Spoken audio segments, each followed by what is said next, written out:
શાળાઓમાં vacation ખુલતા RTO વિભાગ દ્વારા સ્કૂલ વાહનો જેવી કે રિક્ષા તેમજ સ્કૂલ વાનનું ઇકો તેમજ તેમનું ચેકિંગ કરવામાં આવી રહ્યું છે, જેમાં તેમના ફિટનેસ પરમિટ, સીએનજીના સિલિન્ડર, તેમની વેલિડિટી ચેક કરવામાં આવી રહી છે.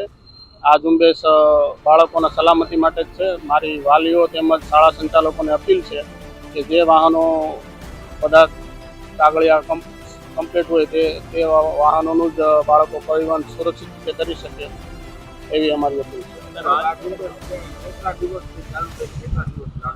આ ઝુંબેશ વેકેશન ખુલતા જ ચાલુ થઈ ગઈ છે અને અમારી આકસ્મિક રીતે આવી ઝુંબેશ ચાલુ છે. અત્યાર સુધીમાં આશરે 20 જેવા વાહનોને દંડ કરવામાં આવ્યો છે તેમજ 2 કે 3 જેવા વાહનોને ક્લેમ કરવામાં આવ્યો છે.